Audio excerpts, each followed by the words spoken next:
Assalamualaikum warahmatullahi wabarakatuh. Salam bahagia, salam hormat, dan bertemu lagi dengan Cikgu NASA di channel NASA 2K Studio.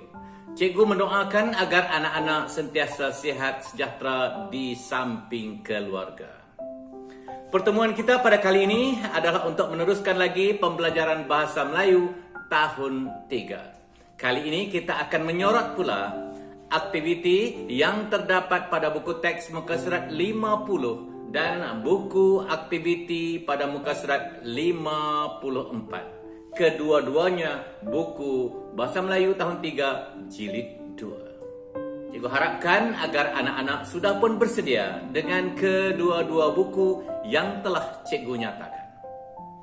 Kalau semuanya sudah bersedia, jom kita mulakan.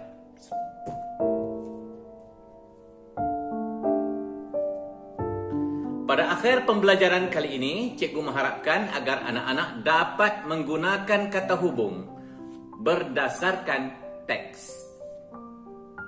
Tanpa melengahkan masa, kita terus ke buku teks muka surat 50. Sebelum kita meneruskan pembelajaran, apa kata kita rujuk seketika info bahasa yang terdapat di bahagian bawah.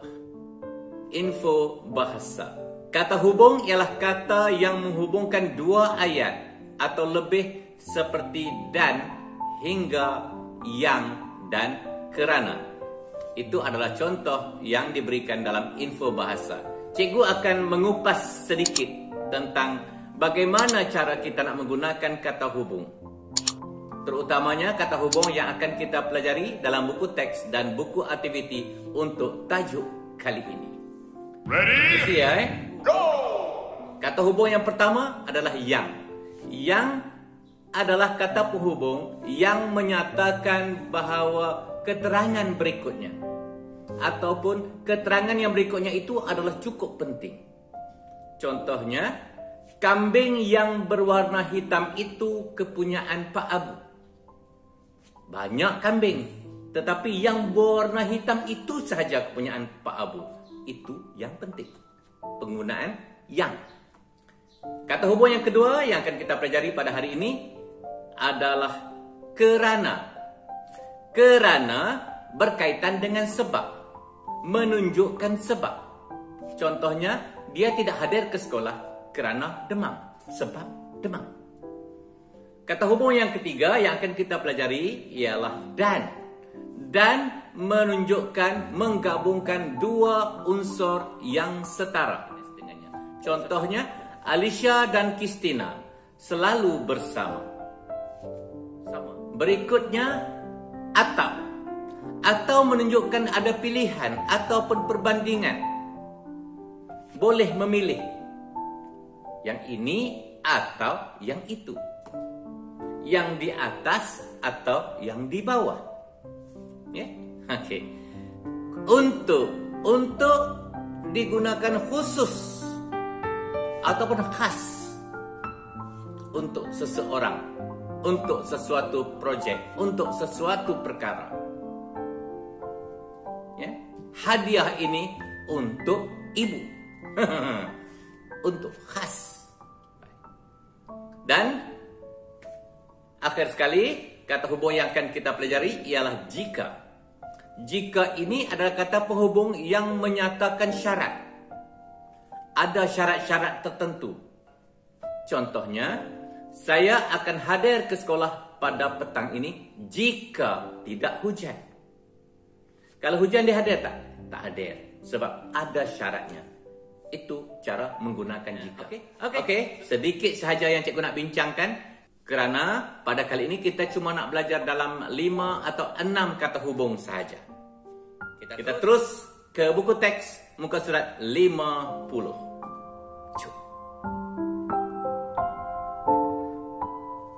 Pokok tin. Pokok tin, kamu tahu pokok tin? Pokok tin adalah pokok fig dalam bahasa Inggrisnya dan mempunyai kira-kira 800 spesies pokok jenis berkayu, pokok renek dan juga pokok menjalar. Pokok ini berasal dari seluruh kawasan tropika.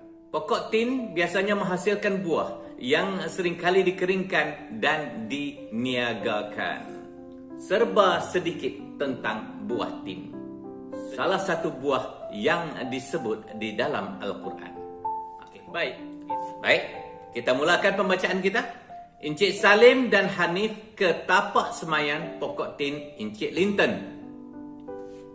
Itu adalah ayat majmu' yang sudah digabungkan menggunakan kata hubung dan setara manusia dengan manusia. Dan kita lihat bagaimana ayat majmu' ini berasal. Kita mengikut anak panah turun ke bawah. Encik Salim ke tapak semayan pokok tin Encik Linton. Hanif ke tapak semayan pokok tin Encik Linton. Dua ayat tunggal, kita gunakan kata hubung dan jadilah seperti ayat yang kita bacakan tadi. Baik, kita lihat yang kedua. Encik Linton mempunyai ladang pokok tin yang luas. Yang ditulis dengan warna merah menggambarkan bahawa itu adalah yang nak ditunjukkan, yang paling penting. Yang mana? Yang luas. Dan kita lihat bagaimana ayat tunggal yang membentuk ayat majmu' ini. Encik Linton mempunyai ladang pokok tin. Ayat yang pertama. Ayat yang kedua, ladang pokok tin itu luas. Jadi kita gugurkan sahaja subjeknya dan kita ambil predikatnya, gabungkan dengan kata hubung yang. Encik Linton mempunyai ladang pokok tin yang luas. Senang. Okey, kemudian kita lihat ayat yang ketiga. Beliau seorang usahawan yang berjaya kerana bijak mencari peluang memasarkan tanamannya. Satu ayat majmu' menggunakan kata hubung kerana. Kita lihat apakah ayat tunggal yang membentuk ayat majmu' tersebut. Beliau seorang usahawan yang berjaya. Beliau bijak mencari peluang memasarkan tanamannya. Nah, kita gunakan kerana. Beliau seorang usahawan yang berjaya kerana bijak mencari peluang memasarkan tanamannya. Mudah saja kan? Okey. Dan kita lihat ada petikan yang ditinggalkan ruang kosong di bawahnya. Dan kita cuba lengkapkan menggunakan kata hubung yang diberikan, iaitu dan, yang, dan kerana. Pada tahun 2014 garis tahun 2015, mana yang lebih sesuai? Setara tak? Tahun dengan tahun. Bila setara, kita menggunakan kata hubung dan. Pandai. Ya. Okey.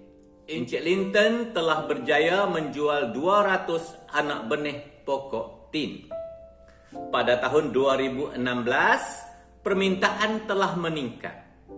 Jumlah anak benih pokok tin garis telah dijual adalah sebanyak 320 pokok. Nak dikhususkan apa yang berlaku kepada pokok tin tu? Ya, yang telah dijual. Permintaan anak pokok tin Encik Linton terus meningkat. Garis, ramai petani telah sedar akan keuntungan menanam pokok tin. Kenapa meningkat? Mesti ada sebab. Bila sebab, kata hubung yang sesuai adalah kerana. Mudah kan? Mudah sangat kita mengulang kaji pelajaran ini. Baik.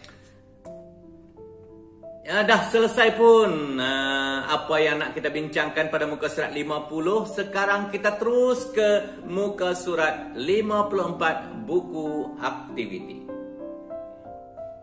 Bina ayat menggunakan kata hubung berdasarkan bahan.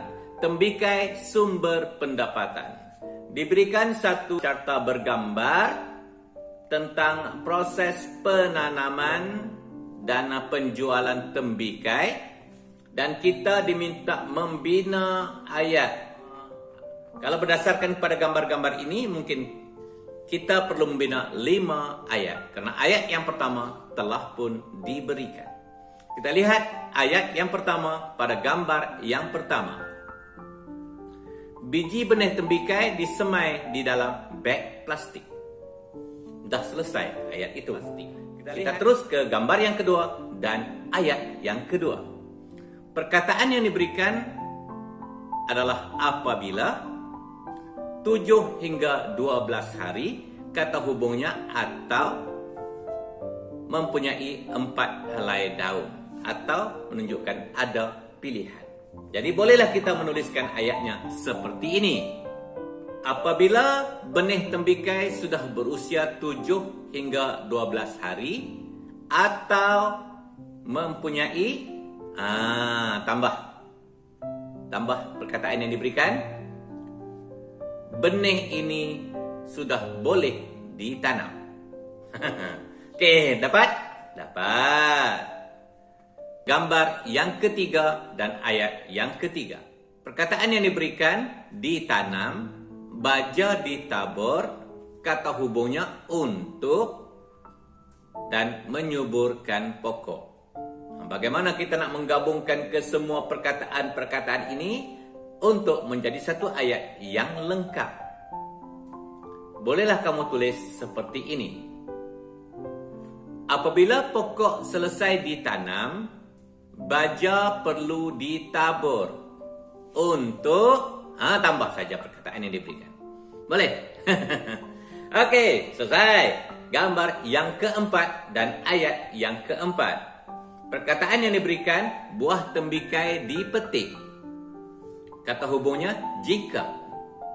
Maknanya syarat. Syaratnya akan dipetik kalau dah telah masak. Telah masak perkataan selepas itu. Jadi, kita bolehlah menulis seperti ini. Buah tembikai sudah boleh apa? Jika apa? Kamu tambah beberapa perkataan untuk ayat yang keempat ini. Penuhkan ruang-ruang kosong yang cikgu tinggalkan. Dan ayat yang kelima, yang terakhir, perkataan yang diberikan bayaran yang tinggi. Kata hubungnya kerana. Dan perkataannya lagi, buahnya berkualiti. Bagaimana kita nak menggabungkan ke semua perkataan dan juga kata hubung ini? Bolehlah kamu tulis seperti ini. Para petani akan mendapat bayaran tambah kerana sambung saja perkataan yang diberikan. Dapat. Okey, selesai. Mudah sahaja pelajaran kata hubung untuk kali ini. Kalau sudah selesai, bolehlah kalau kamu nak pergi minum air tembikai yang mungkin mak dah buat ataupun kamu boleh buat sendiri. Enak diminum pada waktu tengah hari ataupun panas-panas seperti ini. Okey, kalau dah selesai, kamu siapkanlah latihan ini dengan tulisan yang kemas dan cantik dengan ejaan yang tepat dan betul. Kemudian kembalikan kepada cikgu bukti bahawa kamu telah menyiapkan tugasan ini untuk cikgu nilai dan sema. Sehingga itu, sampai kita jumpa lagi untuk tajuk-tajuk yang lain pula. Assalamualaikum warahmatullahi wabarakatuh. Bye-bye.